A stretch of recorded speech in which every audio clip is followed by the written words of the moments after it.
Pak Nixon begini, di media sosial sudah banyak beredar tulisan-tulisan, berita-berita tentang bahwa seorang Nixon Nababan akan maju jadi calon gubernur Sumatera Utara.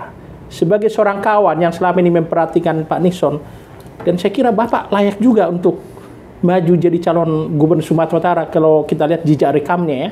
Mungkin Pak Nixon bisa kasih pendapat langsung kepada para sahabat Narasu tentang banyaknya wacana yang muncul itu.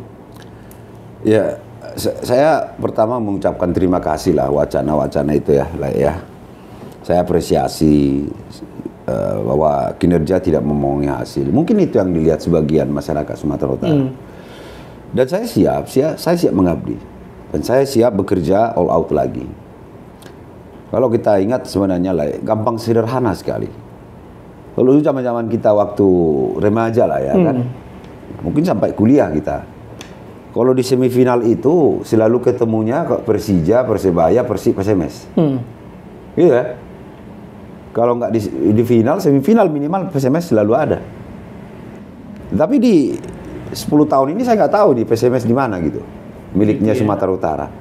Nah tentu ini masih satu narasi saja maksud saya. Ya, belum ke sektor-sektor lain kita.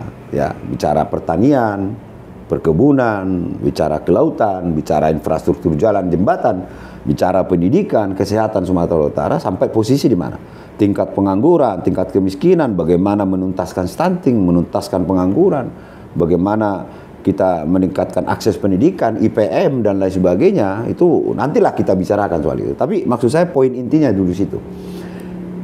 Nah, saya bukan, kalau capeknya itu sebenarnya pengen istirahat inilah. 10 tahun itu tidak pernah berhenti kita berpikir itu dan turun ke masyarakat itu. Sebenarnya lelah kita. Belum lagi, mohon maaf para haters terkadang ya, kita kerja dibilang pencitraan, kita yang nggak turun dibilang di mana nih Nixon gitu ya. Tapi ya sudahlah, Tuhan aja untuk membebaskan dosa manusia datang dibunuh kok ya. Ya sudahlah. Pada prinsipnya kita siap untuk melakukan yang terbaik. Nah persoalannya kembali kepada masyarakat. Keinginan masyarakat kalau bulat dan kuat, grassroots kuat, saya akan siap. Nah, saya juga berharap sekali lagi Sumatera Utara bisa membuktikan kepada dunia bahwa memilih seorang kepala daerah, melihat rekam jejaknya, melihat kinerjanya, melihat visinya, melihat komitmennya, melihat integritasnya.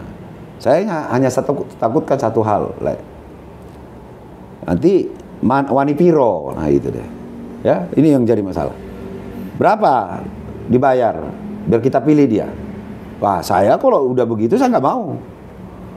Ya, saya kalau dibegituin, berapa saya dibayar biar saya pilih?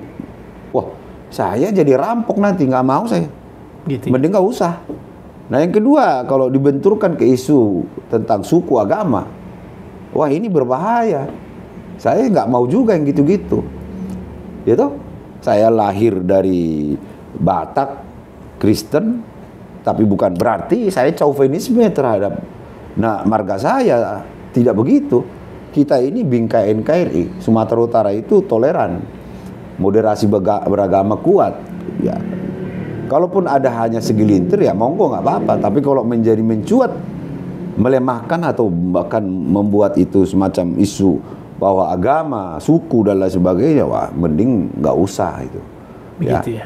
Maka saya berharap sekali kemarin itu memang 3 minggu 2 minggu lalu itu saya waktu itu ada undangan dari Kementerian Keuangan mendapatkan penghargaan masalah pajak, tertib pajak sama tertib pengelolaan keuangan. Saya diundang teman-teman tokoh-tokoh, politisi dan mahasiswa ngopi-ngopi. Di situ mereka ngomong ke saya. Tidak ada figur lagi yang berpengalaman bla bla bla. Pak Nixon dia tidak pernah terbayang ya? Tidak pernah terbayang. Nah, saya bilang sama mereka, apa iya cukup kalian? Saya bilang, nggak bisa ya. Ya kami akan bekerja. Loh, saya nggak punya uang. Saya bilang, saya 10 tahun jadi bupati, kalian cek lah, saya bilang. Begitu ya? Nah, kalau ada harta saya, udahlah nggak. Saya turunkan survei ini bla bla. Saya nggak mau, saya bilang. Akhirnya mereka, kami siap bekerja. Grassroots. Saya akhirnya ya udah saya lihat dulu perkembangan. Kalau saya lihat perkembangan kuat, ya saya nanti akan bicarakan dengan Ibu Ketua Umum, saya akan bicarakan dengan Ketua DPD, saya bicarakan dengan keluarga besar saya bilang. Nah ini masih perkembangan sekarang ini. Ya.